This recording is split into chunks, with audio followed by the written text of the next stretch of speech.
revisar la parte endocrina del páncreas. Obviamente acá también, o como parte del sistema endocrino, está los ovarios y el testículo en su parte endocrina, pero eso se revisará con el capítulo que corresponde a cada uno de esos aparatos. ¿Sí? Entonces vamos a revisar esto. Como primer concepto general, entonces existen glándulas que son propiamente dichas las glándulas endocrinas, que son estas que acabo de mencionar, y existe también lo que se conoce como sistema endocrino difuso o tejido endocrino difuso, que son aquellas células de los diferentes órganos que tienen funciones endocrinas o que secretan cierto tipo de hormona, es decir, en el tracto gastrointestinal, por ejemplo, hay células que son enteroendocrinas, en el aparato reproductor, en el aparato respiratorio, por ejemplo, también ustedes tienen células, entonces estas forman parte del sistema endocrino difuso, ¿sí? Y estas otras que vamos a revisar pues son las glándulas endocrinas propiamente dichas, en donde también están la placenta y la mama, que se me escapa en la primera descripción, que obviamente también forman parte de estas glándulas. Entonces, hay que hablar un poquito y de una forma muy rápida, porque yo sé que esto ustedes van a revisarlo con mucho más detalle en la parte clínica y en la parte en los otros elementos de su rotación, pero obviamente nosotros tenemos que hablar básicamente, cuando hablamos del sistema endocrino, primero necesitamos tener una idea básica de qué es una hormona. Entonces, ¿qué idea tienen ustedes de una hormona? ¿Qué es una hormona? Una sustancia química que actúa. ¿Que actúa qué? Sobre un órgano, Diana. Ya, exacto, ¿no es cierto? Eso básicamente es. Entonces, justamente acá el compañero acaba de mencionar ya otro concepto que es importante, ¿no? Entonces, ustedes tienen hormona, que es como que el elemento esencial del sistema endocrino, y luego hablamos de un órgano diana, ¿no? ¿Qué es un órgano diana? El órgano como objetivo que tiene. Exacto, ya, el órgano en el que va a actuar, ¿no es cierto? Ya, entonces, este órgano va a tener que, si es un órgano diana, antes del órgano tiene que actuar sobre una célula diana. ¿Ya? Entonces hay células diana y obviamente órganos diana. Como mecanismos de control hormonal o de secreción hormonal, ustedes también conocen o tal vez ya han escuchado que existe obviamente una secreción endocrina, una secreción paracrina y una secreción autocrina, ¿no es cierto? Que son cosas muy generales. Entonces, obviamente, si ustedes se fijan en los esquemas, es muy simple que ustedes tengan su propio concepto. Nosotros tenemos que recordar o reforzar la parte endocrina, ¿no es cierto? Entonces, ¿cuándo decimos que la secreción es endocrina? Cuando este producto o esta hormona pasa directamente a través del tejido intersticial hacia el vaso, ¿no? Y va a actuar en una célula diana que se encuentra a distancia. Esto es una diferencia fundamental y es un criterio importante respecto a otro tipo de glándulas, las glándulas exógenas, en donde básicamente ustedes tienen conductos excretores, es decir, se produce la sustancia y obviamente esta tiene que salir a través de un conducto, como por ejemplo las glándulas sudoríparas, ¿sí? En donde ustedes tienen conductos excretores. Ya, entonces esto básicamente, cuando nosotros hablamos de un mecanismo de secreción endocrina, estamos diciendo que se producen en una célula y que va a salir a través de la circulación y que de una manera, digamos, general, no absoluta, van a actuar a distancia, ¿sí?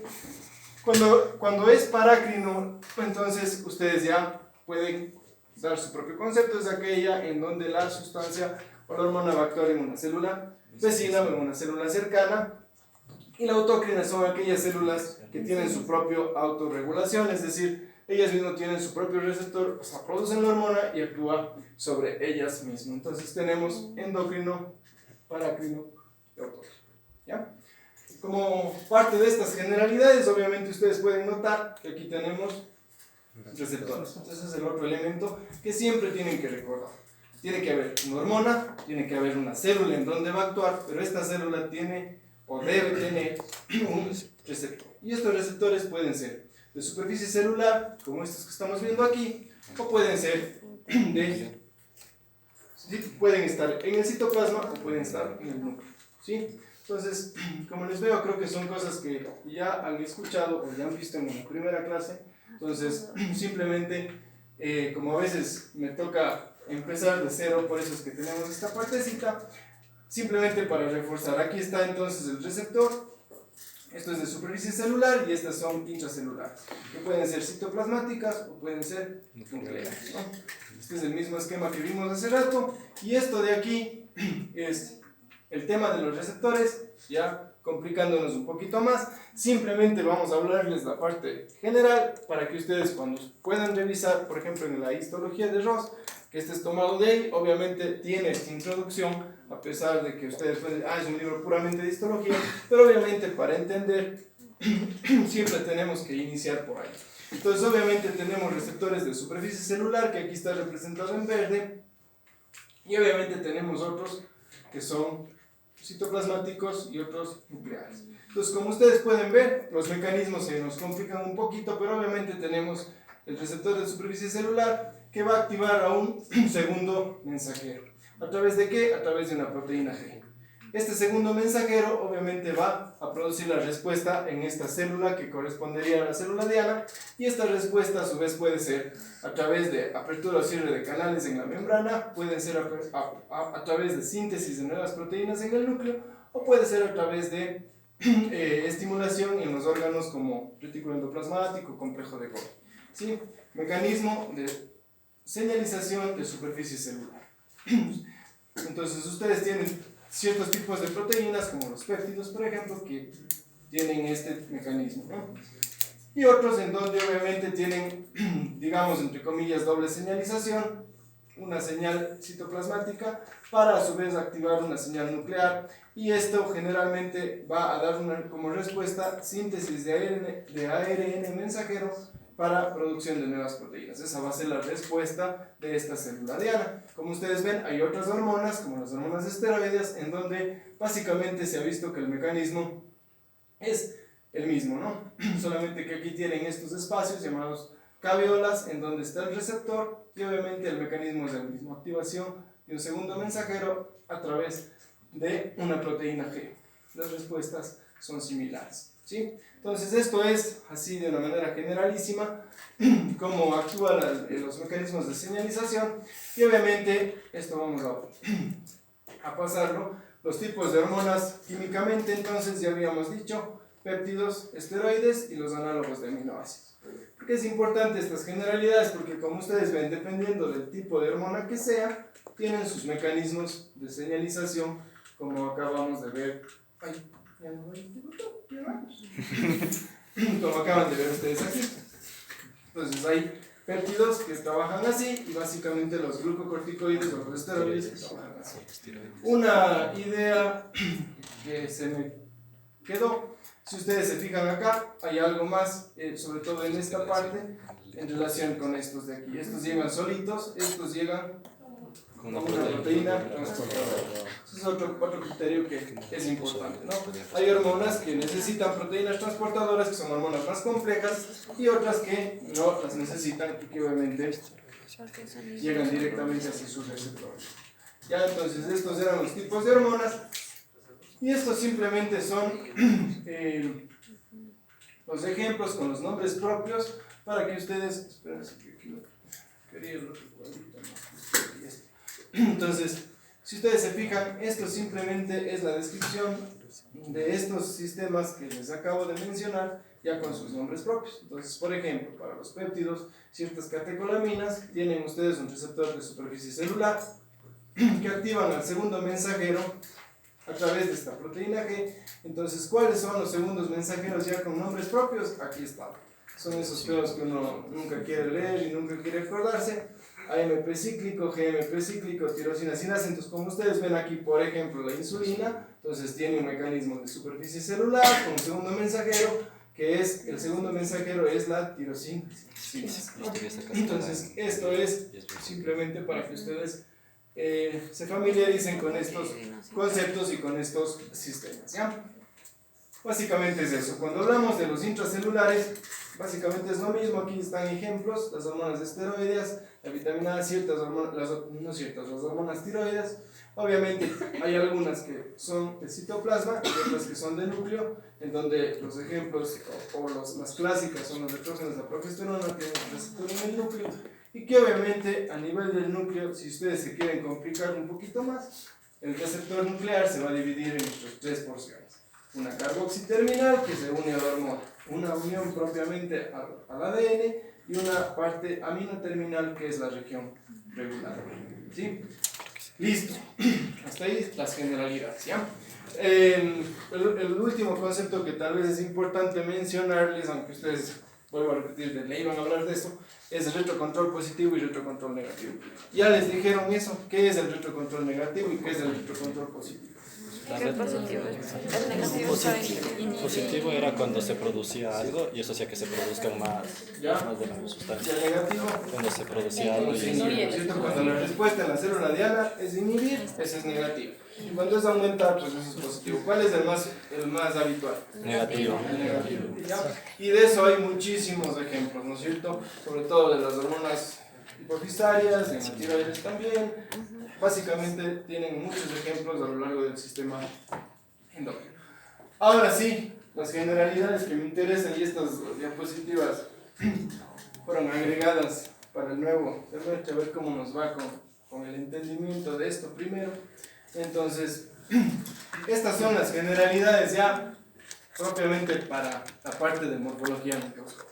¿Ya?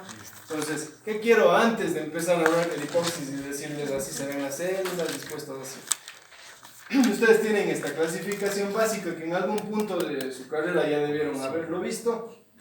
Entonces, esto es un epitelio. Simple. Escamoso. Y aquí dice escamoso simple, ¿no es cierto? ¿Pero qué es? ¿Qué tipo de epitelio es? Plano. Ya, ¿no es cierto? Entonces, los epitelios se clasifican como. Y esto verán, y voy a seguirles molestando siempre. Porque estas cosas, aunque ustedes no crean, ustedes no saben estar completamente seguros. Siempre dudo.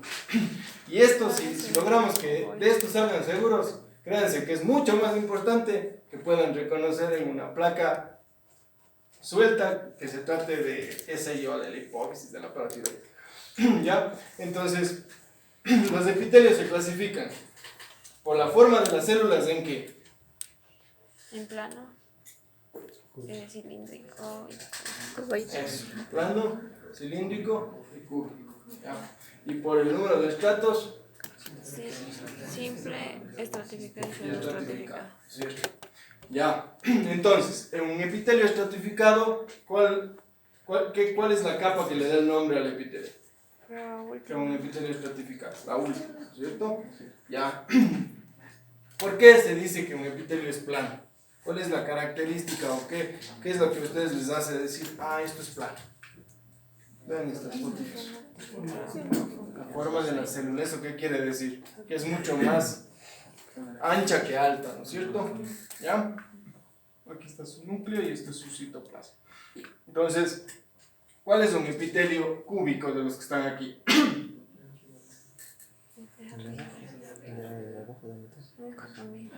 Ya, ¿no? ¿Por qué se le llama cúbico? Por eso, ¿no es cierto? Porque tiene forma de cubo. Hagan de cuenta entonces que el núcleo está en el centro y obviamente la célula tiene las mismas dimensiones en ancho y en altura. ¿Ya? Y cuando es cilíndrico, como por ejemplo este de aquí,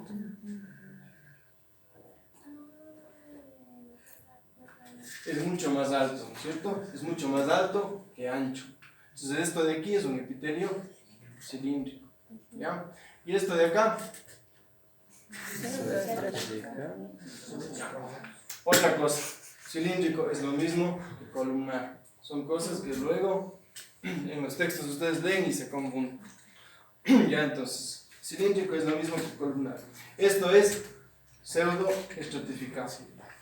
¿Qué quiere decir que un epitelio sea pseudoestratificado? Que parece que son distintas capas, pero en realidad solo es una, pero las ¿Y por células... qué parece que son distintas? Porque las células están ubicadas como a diferentes alturas, o los núcleos están ubicados a diferentes alturas, pero la célula nace de una misma Los base. núcleos están a diferentes alturas, pero todas las células tienen contacto con la membrana basal. Ese es un epitelio pseudoestratificado. Entonces, ya estamos claros en qué es una cosa, un epitelio. ¿Cuál es el ejemplo clásico de un epitelio plano simple? El endotelio. Eso, el endotelio. ¿Ya? De un epitelio cúbico. Aquí Aquí están viendo ustedes un epitelio clínico. Generalmente todos los ductos tienen epitelio clínico. ¿Ya? Los epitelios cilíndricos, ustedes más les deben recordar en aparatos digestivos sobre todo, y en aparatos respiratorios, si lo han visto ya. Entonces, esto es una de las cosas que primero me interesa. De esto no hemos hablado. ¿Qué es esto de aquí? ¿Qué estructura es esto de aquí? Que es otra cosa importante que yo me doy cuenta que se les complica y a veces cuando vamos directo se pierden y luego es complicado de nuevo retrotraer a lo que uno desea que ustedes entiendan. ¿Qué están viendo ustedes aquí? Ya, ¿esto de aquí qué es? O sea, estas células de aquí ¿qué son? ¿Ya? ¿Y lo que está en la mitad? La luz. La luz. ¿Ya? Esto es importante histológicamente. Cuando ustedes tienen que reconocer estructuras que tienen luz. ¿Ya? Entonces vamos. Complicamos un poquito más en la parte histológica. Entonces, miren, esto de aquí ¿qué son? 1, 2, 3, 4. De manera general, ¿qué son? Y aquí dice acinar, ¿no es cierto? Pero aquí dice alveolar. Acá dice tubular y acá dice tubular-alveolar. En general, ¿qué son? Glándulas. ¿Ya? Cuando ustedes vean histológicamente estructuras que tienen luz, ¿sí? Que son tubulares o que pueden ser acinares, como en este caso, o alveolares, pero que tienen una luz, esos son epitelios glandulares, ¿sí? O sea, a mí me interesa que ustedes reconozcan bien las glándulas, es decir, el epitelio. Entonces ustedes ven un epitelio, este es un epitelio plano, estratificado, queratinizado, como la piel. Ustedes ven otro epitelio, este es un epitelio glandular. ¿Por qué? Porque ven estructuras como estas, de manera general. Obviamente luego especificarán a qué tipo de glándula pertenece, ¿ya? Obviamente acá tienen otra estructura. ¿Cuál es la característica de un epitelio glandular entonces? Que ustedes tienen un revestimiento superficial y estructuras que se meten en el estómago o en el tejido, ¿ya? Que eso no pasa con los epitelios de revestimiento, es decir, de protección, ¿ya? Es decir, aquí todo lo que se está viendo en este color más clarito es el estroma, es el tejido fibroconectivo que rodea esta glándula. Entonces todas estas glándulas van a tener un epitelio superficial y obviamente estas glándulas se profundizan, ¿ya? Entonces ustedes, si ven diferentes disposiciones, otro de los ejercicios que van a hacer es tratar de decir cómo se disponen las células. Y por eso hicimos estas primeras diapositivas. Entonces, si ustedes ven un grupo de células así, ¿qué dirían? ¿Cómo se están disponiendo las células?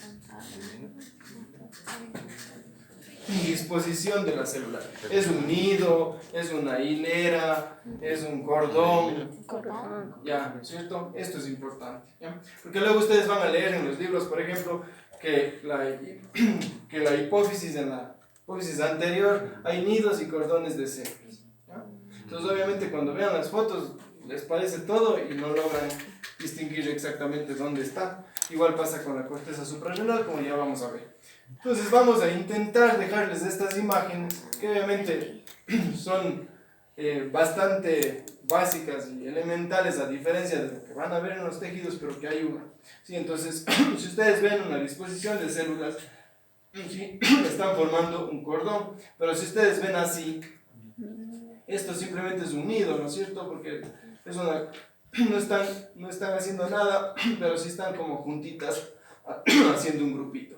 Y a diferencia de lo que está acá abajo, en cambio tienen ustedes células en la periferia que son el epitelio y obviamente una luz que puede contener alguna sustancia o no. Entonces ustedes aquí ven igual acinos o glándulas y aquí están viendo diferentes disposiciones. Entonces de aquí ya están viendo los nombres, ¿no es cierto? Esto es un acino mucoso. Esto es un acino senoso. ¿Por qué?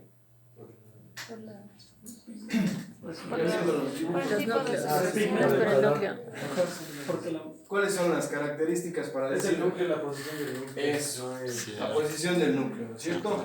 En las glándulas mucosas están en la base y todo lo de aquí es moco, ¿no es cierto? Son como las células caliciformes. Entonces ustedes tienen el núcleo hacia la base, es generalmente un epitelio cilíndrico y tiene todo esto moco. A diferencia del seroso, en donde el núcleo generalmente está en el centro y obviamente tienen unos gránulos decimógenos, que son los que producen la secreción serosa. Cuando tienen ustedes esto, entonces es una glándula mixta, ¿cierto? ¿Ya? Y aquí vienen glándulas endocrinas. Entonces vean ustedes que aquí les dice cordones de células o grupos de células. Así es como ustedes van a ver, ya más parecido a cómo se ven los cortes histológicos. Entonces aquí tienen una célula, otra. ¿Formando qué? Formando un cordón. En este caso de acá, formando un nido. ¿Ya? Aquí ven ustedes en cambio que dice tipo folicular. Entonces, estamos viendo la luz y alrededor el epitelio. Esto es importante para que ustedes se ubiquen en los cortes histológicos y sepan cuál es la célula epitelial y cuáles son los otros elementos. Que luego eso es lo que vale para las descripciones. Es decir, ustedes tengan claro qué elementos constituyen el estroma, qué elementos constituyen el parénquima y cuáles son las características de cada uno de ellos. Entonces, ya viéndoles en un tejido, obviamente ustedes van a ver así. Grupos de células, en este caso formando nidos, o grupos de células formando cordones o hileras, o grupos de células de una disposición folicular. Esto de aquí son vasos, siempre en el estroma vamos a ver vasos capilares o vasos de pequeño calibre, dependiendo, y estos otros elementos son el tejido conectivo, ¿no? Entonces ustedes siempre van a ver tejido conectivo en medio del epitelio que constituye un órgano, en este caso del sistema endocrino. Con esas cositas pequeñas vamos a empezar específicamente cada una de las glándulas. Entonces, cuando hablamos de la hipófisis, es una glándula compuesta, como ven ustedes aquí, los pesos referenciales, 0,5 gramos en hombres y 1,5 gramos en mujeres multíparas, se encuentra en la silla turca, en la base del cráneo. Y obviamente nosotros vamos a describir dos porciones, una hipófisis anterior y una hipófisis posterior, o adenohipófisis y neurohipófisis. ¿Ya? Entonces, ¿cuáles son los elementos importantes para recordar? Primero, ¿qué es una glándula compuesta? ¿Qué quiere decir que es una glándula compuesta? ¿Por qué creen que aquí les represento incluso en el dibujo con diferentes colores a la misma glándula? Porque tiene dos diferentes tipos de tejido. ¿Por? No, porque tiene dos distintos tipos de tejido. Porque ¿No es cierto? Ya. Porque tiene diferente composición. Y esto es muy importante que ustedes siempre recuerden. Por eso se llama glándula compuesta, es decir, tiene diferente composición celular que por lo tanto nos está a nosotros dando la información adicional que eso está dado por un diferente origen embriológico. ¿Sí? Es decir, todo tiene concatenación. Entonces, obviamente ustedes tienen un diferente origen embriológico, como ustedes ven acá abajo, en la embriogénesis.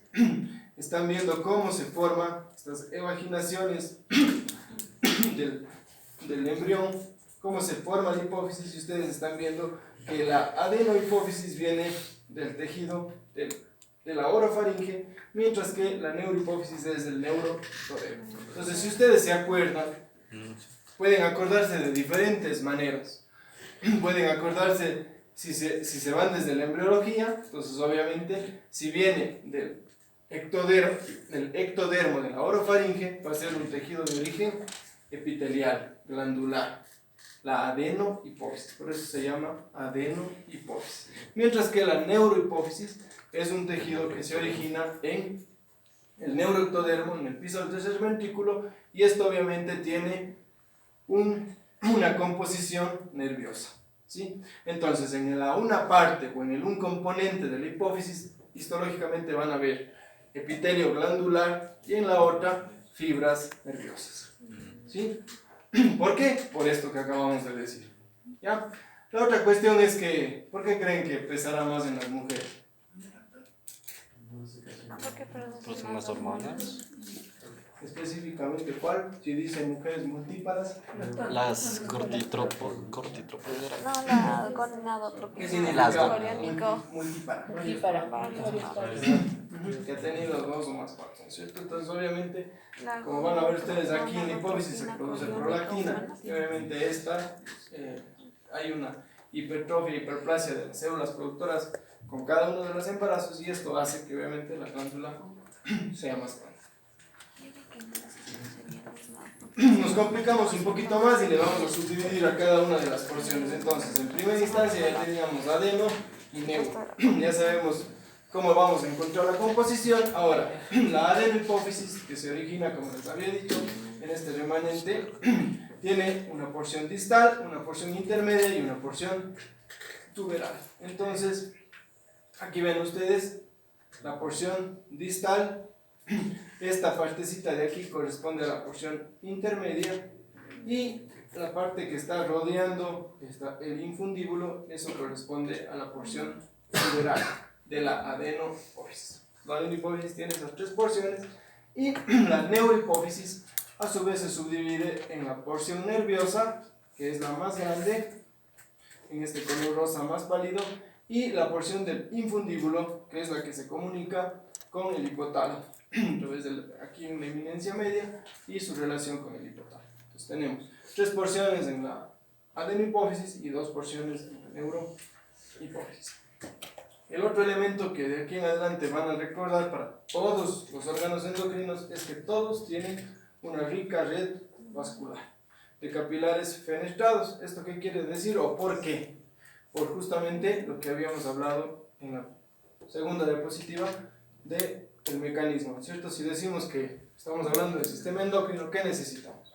Una rica red vascular para que justamente haya todo el sistema de retrocontrol, ¿sí? Entonces, histológicamente vamos a tener un estroma ricamente vascularizado en prácticamente todos los órganos endocrinos. ¿Ya? Aquí tienen un corte ustedes de cadáver, en donde pueden ver la hipófisis en su hipófisis, cómo está en su posición habitual, digamos, igual acá, hipófisis. Entonces, obviamente aquí sí ya entramos a los puntitos rosas, que tanto nos gustan.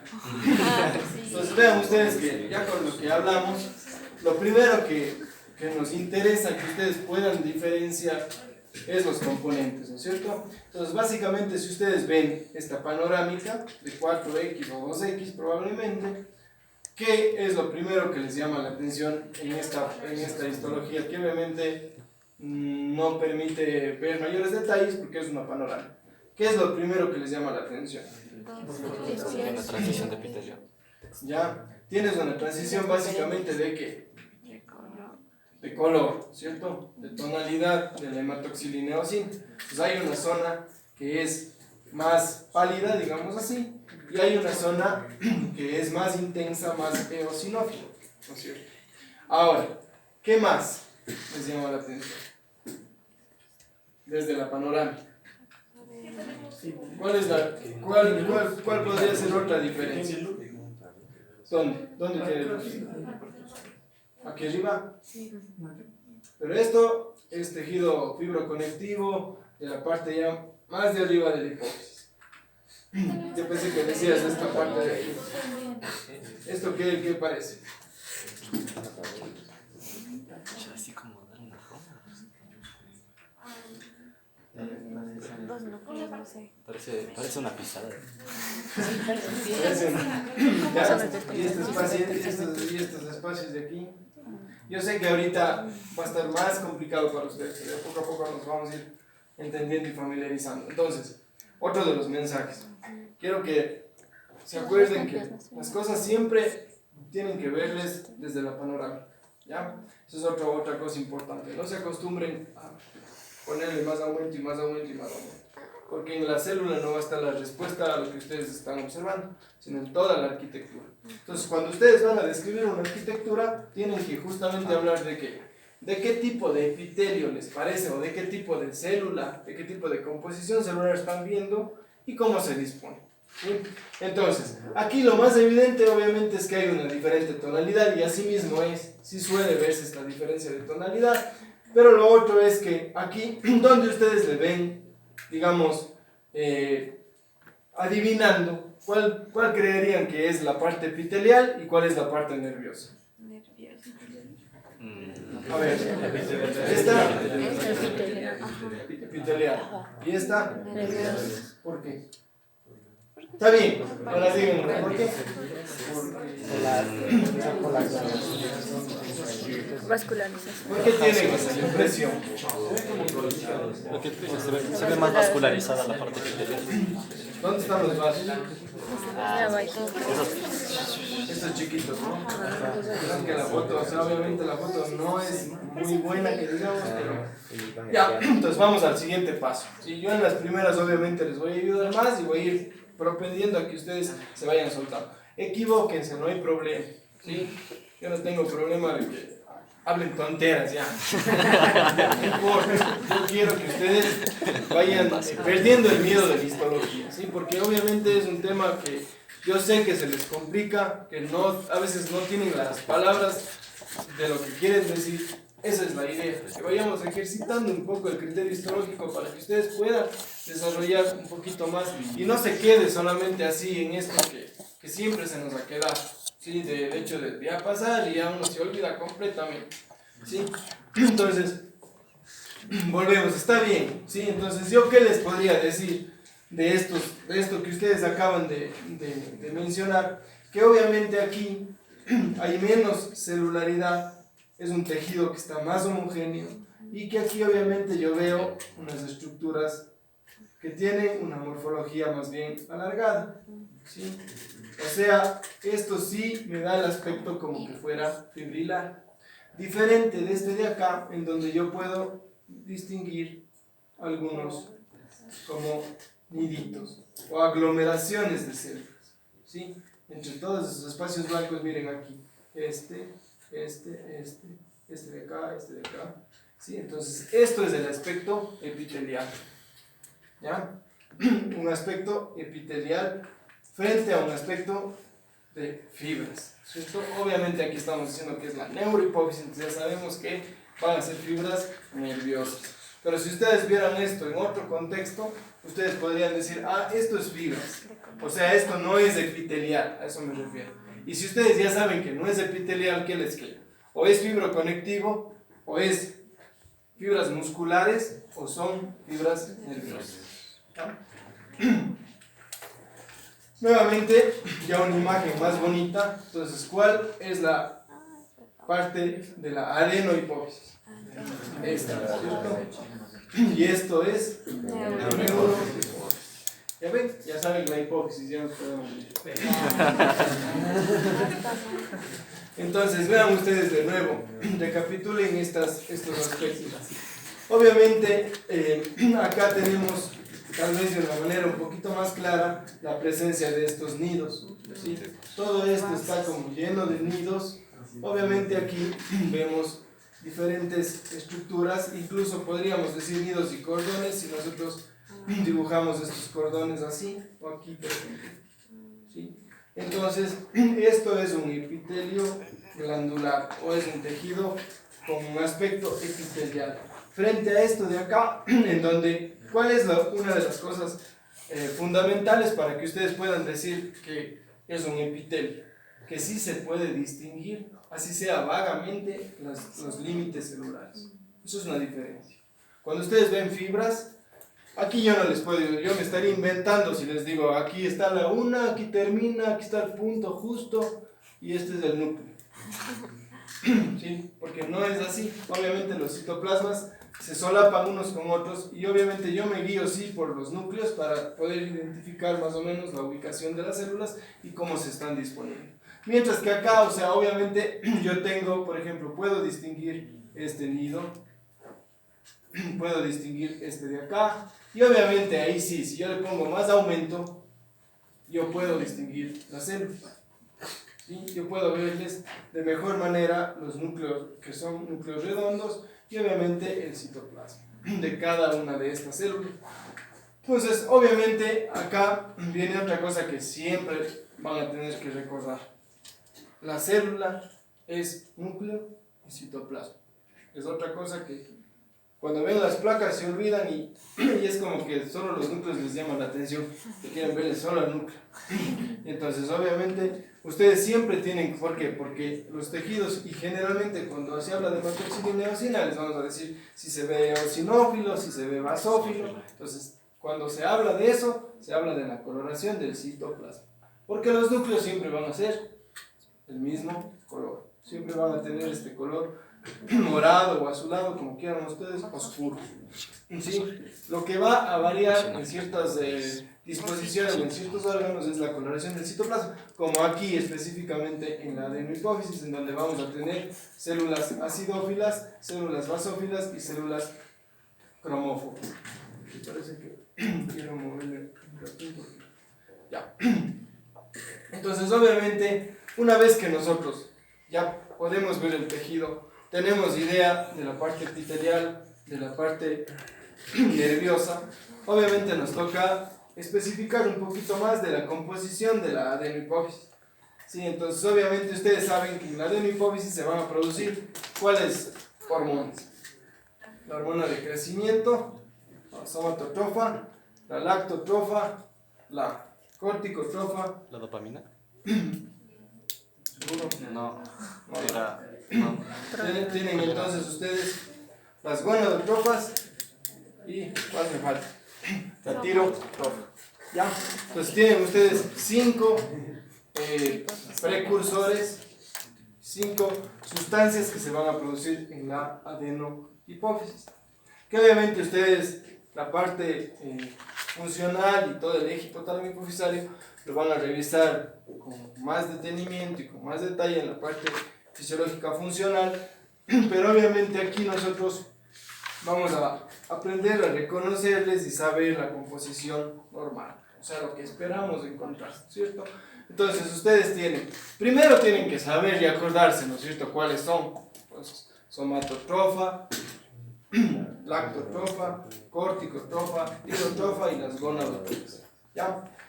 Ahora, vean ustedes aquí en la foto. Obviamente nosotros ya reconocimos la parte de la adenohipófisis.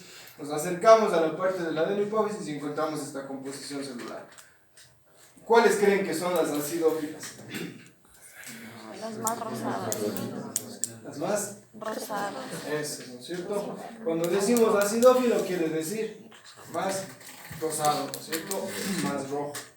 Y basófilo obviamente cuando es más morado, más azulado. ¿Ya? Entonces aquí tenemos 3 tipos de células, como ustedes pueden ver aquí. Vamos a tener acidófilas, vamos a tener basófilas y vamos a tener cromófobas. ¿Ya? Entonces esta es la composición celular en la adenohipófisis. Van a tener entonces ustedes células que son cromófilas. ¿Qué significa cromófilo? Que capta un color. Y cromófobo, Repele. que repele ese color o que no capta el color. Entonces, las acidófilas se van a subdividir en las cromófilas se van a subdividir en las acidófilas y las basófilas. Y el otro grupo son las cromófobas, que son las que no pintan. Entonces, todas estas rojitas son acidófilas. Las otras que son más rosadas, o sea, menos intenso, corresponden a las basófilas. Y obviamente las que no pinta el citoplasma, es decir, ustedes están viéndole básicamente solo como núcleo y el resto blanco alrededor, son las cromófobas. ¿Ya? Son aquellas que obviamente no captan el colorante. ¿Sí? ¿Esto para qué sirve? Para saber cuál es cuál, digamos. De una forma muy básica, porque obviamente ahorita desde el punto de vista de la especialidad y la patología existen técnicas especiales que nos permiten a nosotros marcar específicamente, por ejemplo, las productoras de hormona de crecimiento, y con eso nosotros ya podemos saber que el tumor que tiene ese paciente es productor de tal o cual hormona, que es lo que les interesa. Pero obviamente, desde el punto de vista de la hematoxilina eosina habitual, es importante que ustedes recuerden esto. Entonces, la somatotrofa y la lactotrofa son acidófilas. ¿Ya? Y las 3 restantes son basófilas, ¿ya? En su composición. Vamos a ver si tenemos otra imagen de las de acá mismo. Entonces, obviamente, acá tenemos otra imagen en donde ustedes ven las células. Obviamente, aquí igual estamos marcando con flechas las acidófilas, las basófilas, que son estas. Miren que el citoplasma es más morado. Aquí está su núcleo. Aquí obviamente tenemos otro núcleo del citoplasma. Y las cromófobas. Miren, aquí está un ejemplo. Este es el núcleo redondo. Y obviamente esto corresponde al citoplasma, que está muy poquito o casi nada de coloración. Acá otra, acá otra. Entonces, ¿esto por qué es? Porque obviamente cada una de estas células tienen gránulos, o mejor dicho, tienen vesículas de secreción en el citoplasma. Y esto hace que capten la coloración, sea acidófila o basófila. Pero cuando ya se secreta la sustancia, esa célula se convierte en cromófobo, ¿no? Que ya pierde esas vesículas de secreción y obviamente en ese momento deja de captar tinción. Entonces, esto desde el punto de vista de la coloración normal, vean ustedes, aquí tienen una imagen de la base, un tumor de la hipófisis, obviamente la extracción. Esto nos mandan a nosotros a patología, hacemos un corte y encontramos lo que ustedes aprendieron, ¿no? Vemos estos grupos de células, hileras de células, y obviamente sabemos que estamos en la parte de la adenopófisis, ¿no? Si estamos frente a un caso tumoral, obviamente nos interesa saber ese adenoma productor de qué tipo de hormona es, ¿ya? Para ustedes, ¿qué es importante? Acordarse que existen las células, primero, ¿cuáles son? ¿Cierto? Las 5. ¿Cuáles son acidófilas? ¿Cuáles son basófilas? ¿Y cuál es el porcentaje de normalidad? Que eso ustedes van a revisarlo igual, pero ya de paso, aquí les podemos mencionar que las que más hay son las productoras de hormona de crecimiento, ¿cierto? Las somatotoras. Entonces, estas están en el 50% de la composición celular. Luego vienen las lactotropas en el 20 a 30%. Entonces, eso quiere decir que en el 70% aproximadamente, ¿qué color de citoplasma esperan ver ustedes? ¿Ya? Esto es importante, ¿sí? Porque si ustedes obviamente van a ver una hipófisis normal, lo que esperamos encontrar es, miren ustedes aquí cómo se ve, ¿sí ven? Aquí ya se pueden distinguir una vez que ya saben la característica. Vuelven a ver esta misma foto y vean que aquí en la parte inferior hay una gran cantidad de células acidófilas, acá también en toda esta parte, y como que aquí están un poco más de células basófilas, ¿no? Entonces es importante esta correlación y que ustedes recuerden cuáles son productoras de cada una de sus hormonas. Y obviamente, desde el punto de vista clínico, ustedes van a encontrar casos como estos. Pues obviamente aquí tenemos imágenes de acromegalia, gigantismo, enanismo hipofisal. Entonces, si la alteración se produce en la niñez, ustedes van a tener problemas como estos, es decir, gigantismo, enanismo. Si el problema surge en la edad adulta, es decir, en una persona que ya dejó de crecer, pues obviamente viene la patología o lo que se conoce como acromegalia, que son estos pacientes que desde la parte del examen clínico, digamos, o el examen externo, tienen características, ciertas características patognomónicas, como este exceso de vello, este crecimiento de la parte de la mandíbula, sobresalen los arcos superciliares, las orejas. Entonces todo este aspecto acromegálico es lo que permite obviamente ese diagnóstico. Si es así, entonces ustedes ¿qué esperarían ver en un corte histológico? Si todo lo que dije no he dado en el mar, este señor tendría un montón de células ¿de qué color? ¿Cierto? Esta es la importancia de que ustedes conozcan nuestras partes. Ya, nos pasamos de glándula así rapidísimo, así nos toca, no podemos hacer más. Tienen que hacer porrón y vamos a la siguiente.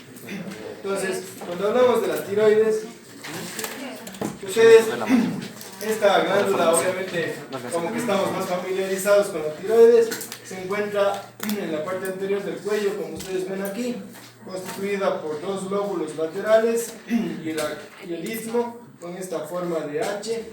Y obviamente aquí tienen ustedes las medidas y el peso referencial. Es importante también recordar que tiene un origen endodérmico y que este origen está dado por la migración caudal del desarrollo de la tiroides desde la parte de la faringe primitiva hacia su posición habitual.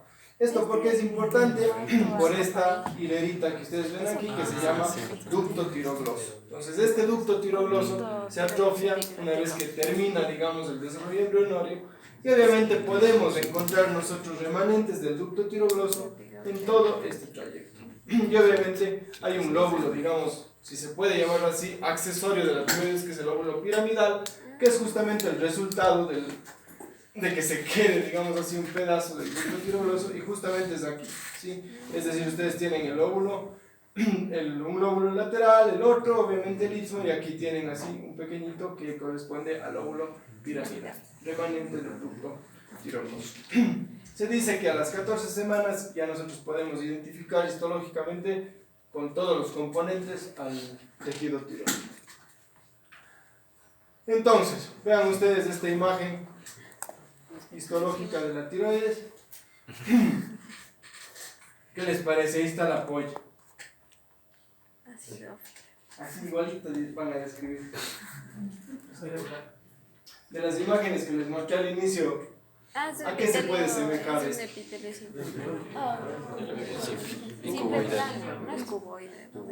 Ajá, como con... ¿Y esto? Este me cabe Esto que está en la mitad del todo bien rosado.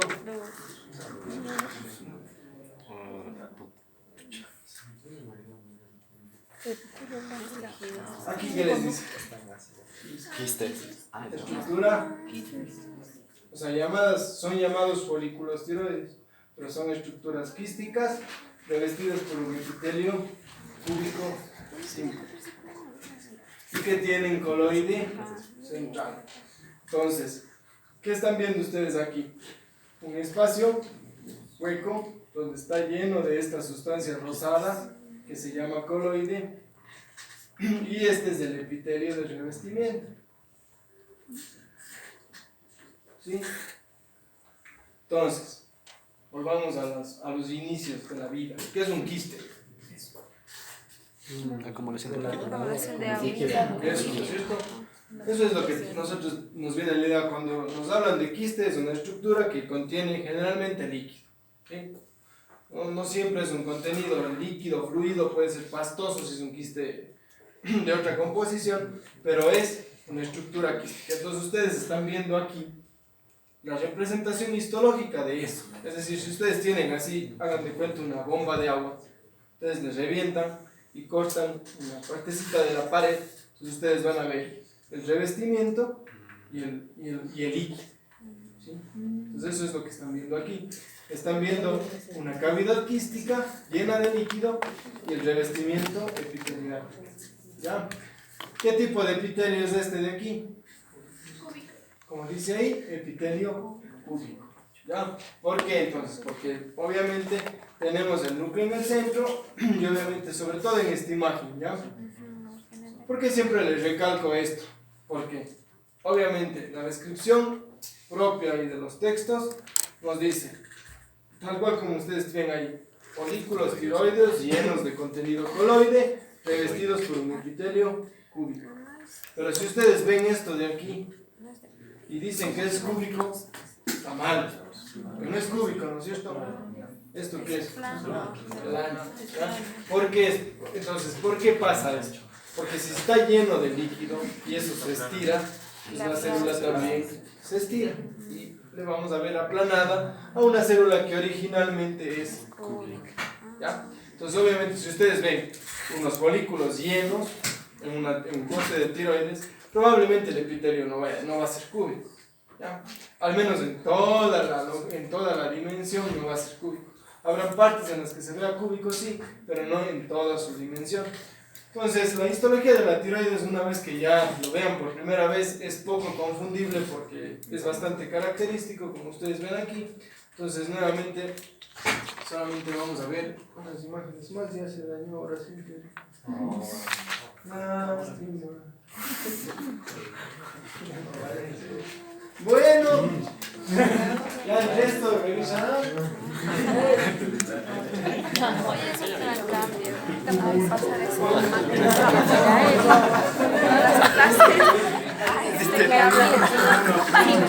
A ver. Vean aquí entonces. Esta ya es una imagen, digamos, más real. Ustedes van a ver el corte histológico de tiroides. Entonces, acuérdense, cuando ustedes vean múltiples estructuras así quísticas con este contenido rosado, esto es tiroides. ¿Ya? Múltiples. Entonces, ¿cuál es la descripción histológica? Folículos llenos de coloide, revestidos por un epitelio público. ¿Sí? Y el estroma. Golazo, sí. Red vascular. Eso, muy vascularizado, ya saben el apoyo. Con eso le apuntan a la mitad de la pregunta ya. Ponen muy vascularizado. ¿Cuáles son aquí los vasos? Vean aquí. Todos estos son capilares que están obviamente con eritrocitos. Entonces ustedes, ningún tejido va a ser solo la parte funcional. Siempre debe tener algo que le sostenga. Entonces, obviamente, todos los órganos tienen la parte del parénquima, que en este caso son los folículos con su epitelio púbico, que son las células foliculares, y obviamente el estroma, que es tejido fibroconectivo, estas fibras rosadas que se ven aquí, y vasos sanguíneos. ¿Ya? Entonces, ¿cuáles son las células más importantes entonces de este tejido tiroideo? Así como habíamos visto las acidófilas, las cromófobas y las basófilas que producen cada una de las hormonas. Aquí son estas de aquí, ¿no? Células foliculares. ¿Ya? Aquí se llaman células foliculares. ¿Por qué? Porque obviamente están revistiendo el folículo. Este quiste, una tiroides, se le denomina así. Y estas células foliculares, ¿por qué son las, digamos, las más importantes? Porque son las productoras de T3, T4, es decir, son las que sintetizan las hormonas.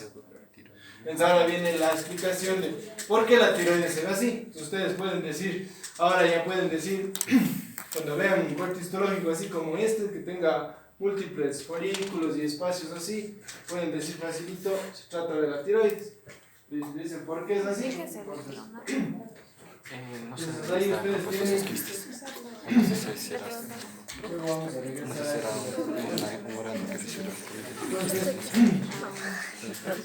Entonces solamente vamos a hablar igualmente rapidísimo de esto para que se entienda el porqué de la historia, ¿no? Entonces, ustedes como saben, la tiroides produce las hormonas tiroides, las famosísimas T3 y T4 que todo el mundo ha escuchado y de ley tiene un familiar que tiene hiper o hipotiroidismo. Entonces, ¿por qué la tiroides se ve así? Justamente porque en este de aquí, en este amarillo que está aquí, que es el coloide, entonces es en donde van a estar sintetizadas y van a estar almacenadas los precursores de las hormonas. ¿Sí? Entonces, por eso es que siempre va a haber contenido, siempre van a haber folículos llenos de coloide, porque se están almacenando ahí. Entonces, esto de aquí, ¿qué representa? ¿Esto qué es? Núcleo, y esto de aquí, citoplasma. ¿De qué célula? De las foliculares. Eso, de las foliculares. Aquí estamos viendo el esquema de dos células foliculares contiguas. ¿Qué pasa ya en la parte química de esto o en la parte más molecular? Justamente como ustedes ven aquí, es donde se sintetizan los precursores de las hormonas. ¿A través de qué? A través de el yodo, que tiene que ser de ingesta o viene externamente. Por eso es que en las poblaciones en donde había déficit, o se sigue habiendo déficit de yodo, tienen estos problemas de bocio, justamente porque la cantidad de yodo o el aporte de yodo tiene que venir externamente y obviamente ingresa y aquí en las organelas, en el retículo endoplasmático, complejo de Golgi, se produce la síntesis de los precursores. Entonces, como ustedes ven aquí, están la tiroglobulina, y obviamente aquí se producen a través de la peroxidasa tiroidea los fenómenos de yodación y se van produciendo primero la monoyodotironina, la diyodotironina y luego la triyodotironina y la tetrayodotironina. Quedan almacenadas ahí. Entonces cuando el hipotálamo dice necesitamos hormona tiroidea, se va a qué parte de la hipófisis? A la adenohipófisis. A la adenohipófisis, a las células de qué tinción, a las basófilas, ¿no es cierto? A las tirotrofas. Ahí se produce el estímulo, estas vienen y le estimulan a las células foliculares para que hagan esto. Y una vez que eso pasa, viene la célula folicular, por el un lado sintetiza, por el otro lado excreta. Sale la T3 y T4, obviamente el metabolismo se va a cumplir su función en el metabolismo y obviamente estas de aquí son las encargadas de hacer lo que les había mencionado al inicio. No vale, en serio esta cosa. Ya nada, y ahora sí ya me dio aquí. Y estas son las que se encargan de. Yo le llamé la foto del. Ah, no, este es este. Miren ustedes que aquí está. Entonces, una vez que ya han actuado, ya son suficientes las hormonas tiroideas, estas son las encargadas de lanzar el estímulo para que se produzca justamente el retrocontrol negativo y la T3 le dice al hipotálamo ya está, ya cumplimos con lo que teníamos que hacer. Entonces aquí por ejemplo tienen un ejemplo claro de un retrocontrol negativo desde el hipotálamo, desde el eje hipotálamo hipofisario para producir la TSH y obviamente la estimulación. ¿Cómo funciona en un ejemplo, digamos, entre comillas, bastante simple, ¿no? De la célula que me faltó, ustedes tienen entonces dos tipos de células en la tiroides: las células foliculares y las parafoliculares. ¿Ya? Entonces, las células foliculares son de las que hablamos todito este rato, ¿sí? Las que están ahí alrededor de los folículos, producen la T3 y T4, son las más abundantes, las que hacen todo esto. Y las parafoliculares son las que producen calcitonina. ¿Ya? Y estas, si son parafoliculares, ¿dónde estarán? Al lado de los folículos. Se llaman parafoliculares. No, al lado de los folículos. Al lado, ¿no es cierto? Entonces, obviamente, las parafoliculares, primera cosa, en la histología, en la hematoxilina y eosina, no van a ser fácilmente distinguibles, ¿ya? Entonces no se les va a preguntar, señale una célula parafólica. Pero es importante que ustedes recuerden que dentro de la composición celular de la tiroides están las foliculares y las parafoliculares. ¿Cuáles, por ejemplo, podrían ser parafoliculares? Entonces ahí sí es necesario que ustedes se ubiquen bien. Por ejemplo, entonces aquí tenemos un folículo, acá hay otro, acá hay otro. Vamos a intentar encontrar una parafolicular. Por ejemplo, podría ser esta de aquí, porque aquí está el folículo, ¿cierto? Estas son las células foliculares y acá al lado hay una célula, miren. ¿Ya? Entonces podría ser. ¿Por qué no se puede decir con certeza? Porque obviamente estas se confunden mucho con los endotelios, ¿ya? En la hematoxilina habitual, porque obviamente ustedes tienen muchos aquí endotelios, tienen en el estroma y obviamente podría ser hasta más probable que estemos viendo un endotelio que una célula parafolicular. Pero para eso si nos ayudamos con inmunistoquímica o pruebas especiales que nos permiten identificar estas células cuando es necesario. Entonces vean ustedes que este es el aspecto. Ahora quiero que vean estas imágenes. Estos son los mensajes para que se distraigan un poco de tanta cosa. Entonces vean, ¿dónde está la tiroides normal?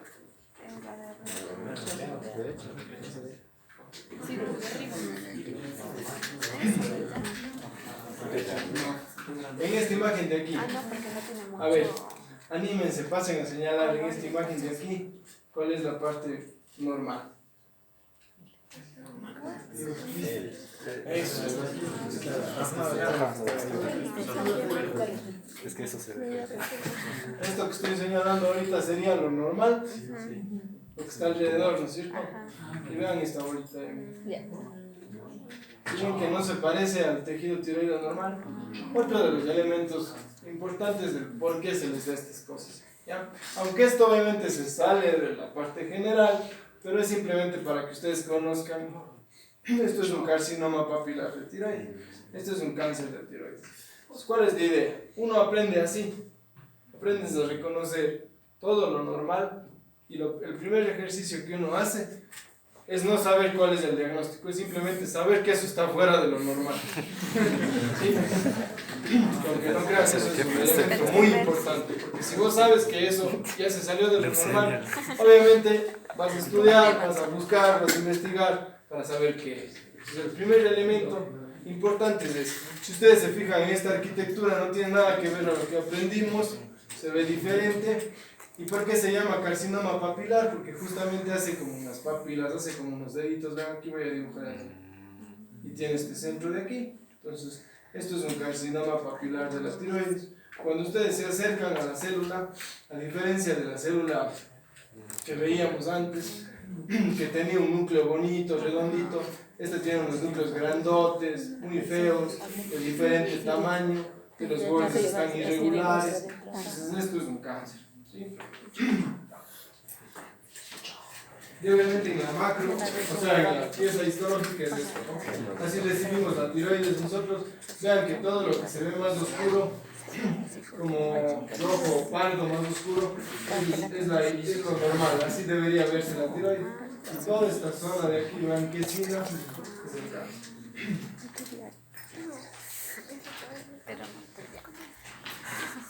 Vamos, sigamos. Tampoco no volvías.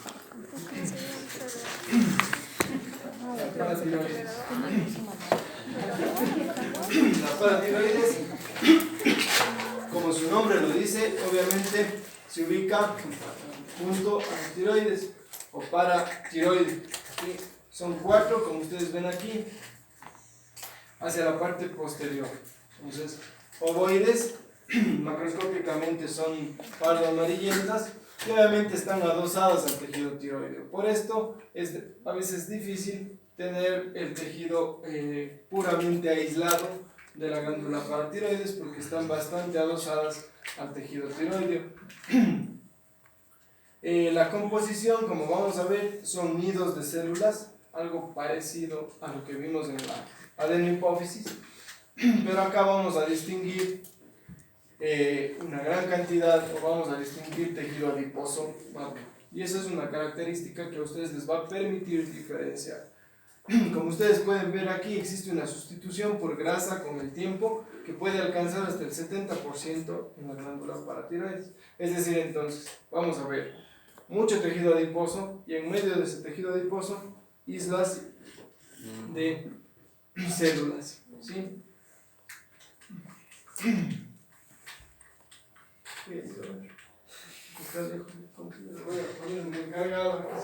Ya, yo también.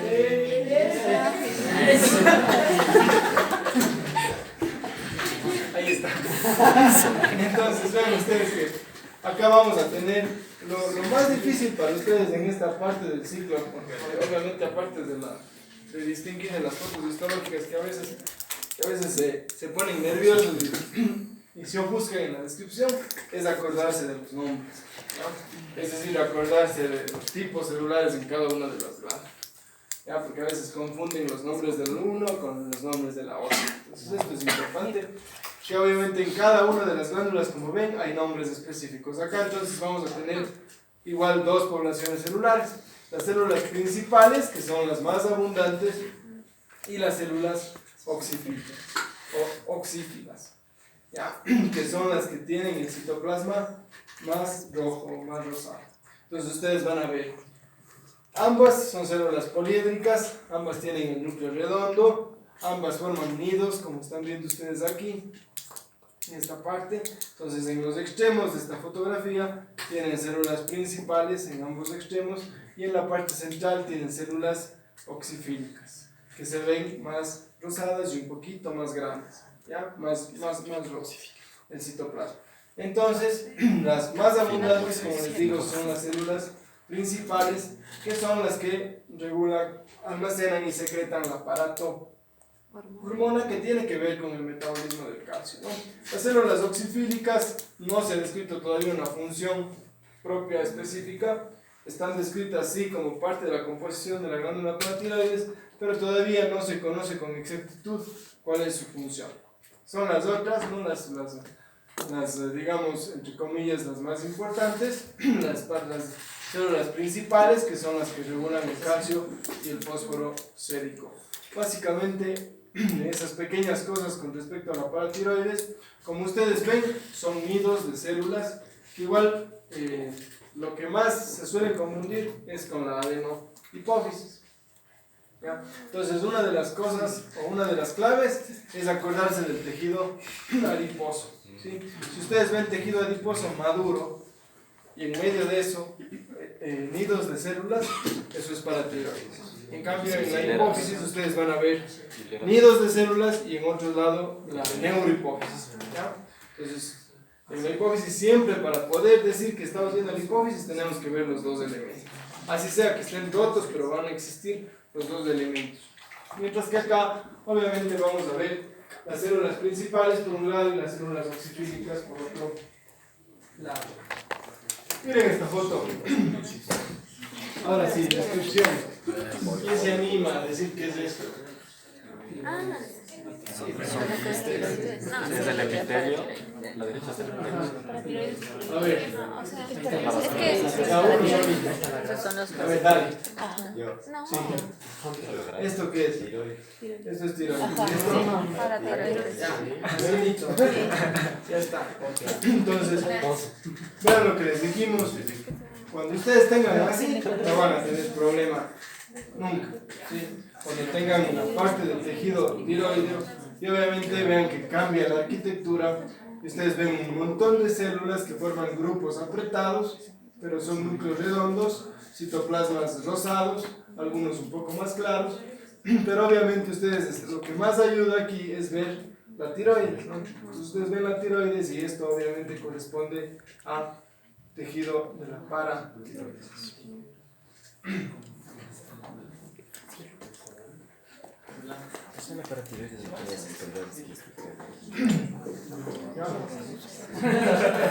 Si nos acercamos un poco, ustedes ya saben que es paratiroides. Ya identificaron que se trata de paratiroides. ¿Qué tipo de células están viendo aquí? ¿Cuáles son estas? Estas son las principales y estas son las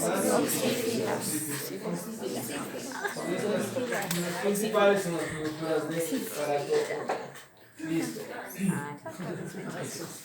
El páncreas igualmente vamos a conocer la porción endocrina del páncreas.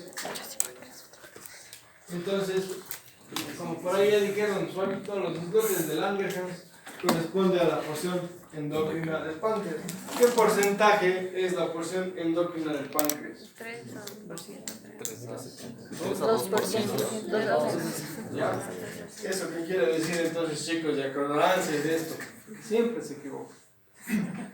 ¿Qué es lo que más van a ver ustedes en los cortes histológicos? Verán que no, porque estemos viendo la parte endocrina, ustedes tienen que responder mecánicamente. Siempre deben tener los conceptos claros.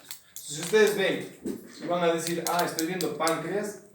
¿Por qué? ¿Cómo se justifica que este tejido sea páncreas? Porque obviamente esta foto corresponde al páncreas. ¿Qué están viendo? ¿Qué están viendo? ¿Cómo describirían esta foto? Ustedes ya vieron. ¿Ya? A ver, uno, dale, sí, porque no les entiendo a todos. ¿Qué son? Porque como siempre, como doy la parte de endocrino, siempre les digo, ¿por qué es páncreas? Por los isótopos de Langerhans.